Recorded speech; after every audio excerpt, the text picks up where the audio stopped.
Background today, I'm inside sitting on the couch because I don't feel like going out to the office to heat that on this ridiculously cold day.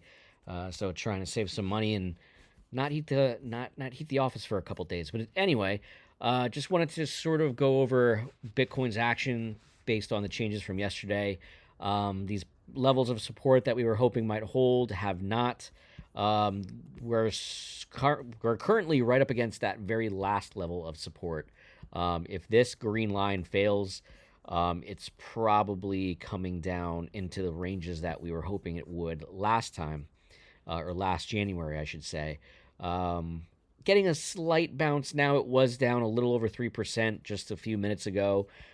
We got a decent bounce a few hours ago. I thought maybe we were looking at a potential reversal, but it has since been rejected. So far it's holding up.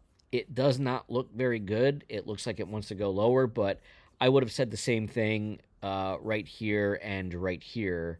Um, in this region and in this region, I would have assumed that both of those moves would have sent it lower, but this level held as support generally both times. So we'll see if it holds again. It's tested this region now. I guess we could count it as one, two, at least three times. This will be the third time that it has tested the region for support. So we'll see what happens this time around. But I wanted to talk about. I was watching a Ben Cowen video this morning, and of course, um,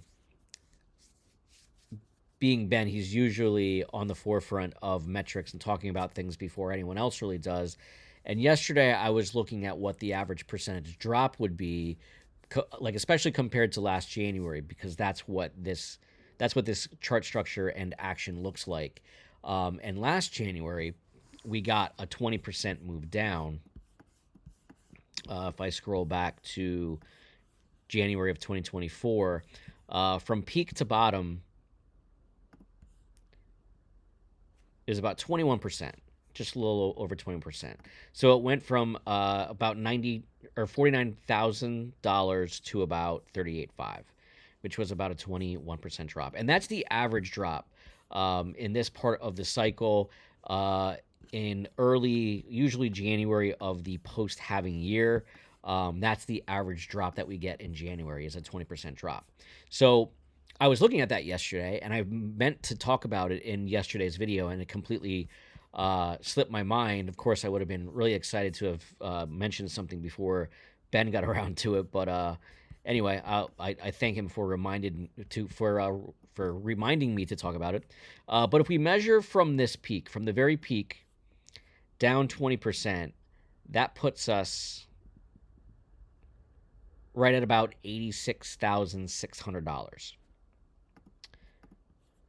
which is where I've drawn this box. I have this box drawn depending on which peak we're actually measuring from. So if we're measuring from this peak, 20% is about 86.6. If we're measuring from this peak or this little top here, 20% is about 82,000. So this blue box is probably a good range to consider as support. Now, if this does not hold, we still have a couple other levels to look at, namely being this uptrend here. This is the very top of that uptrend.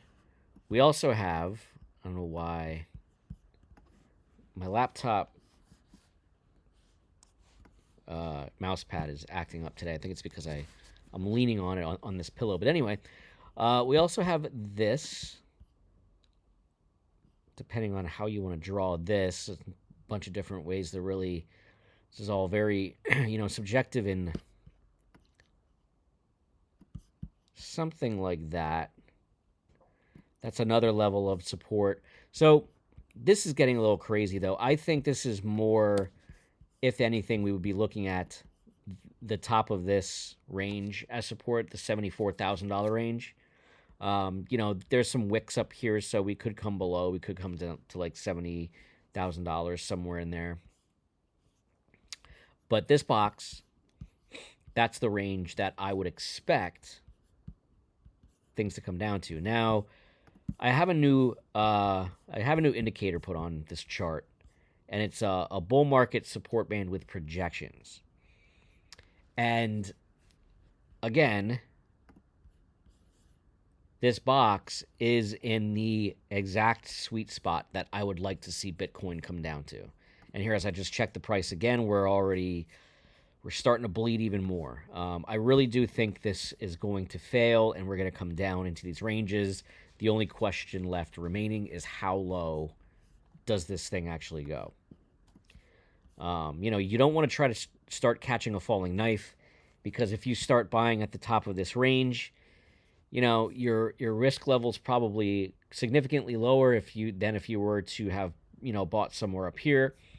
But if we come down this far, if we do come down to about 86,000, it could keep going. It could very, very easily keep coming down to the low 80s or even the high 70s, or for that matter, even down to the low 70s and high 60s.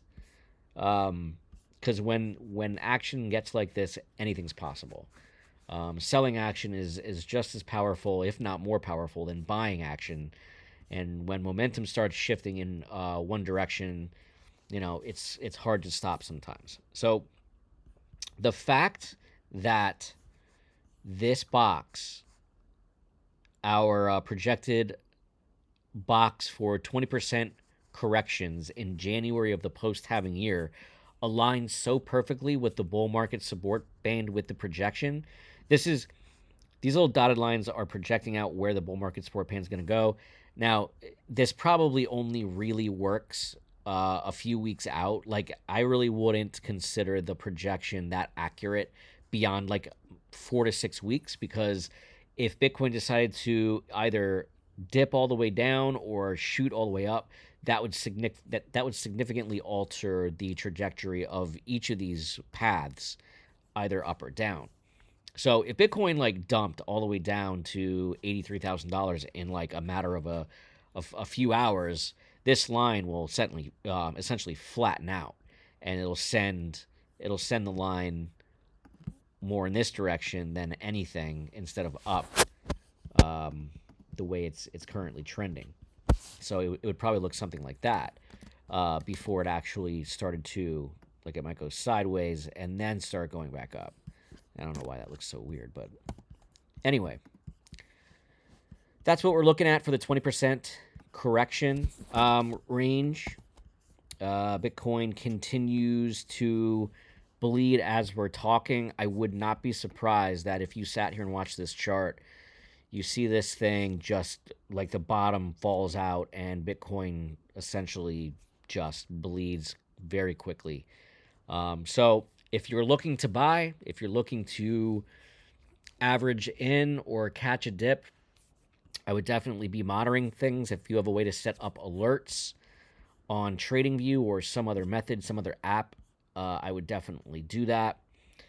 Again, I'm not going to try to catch a falling knife. I'm going to let the chart and the price action dictate what I do. I'm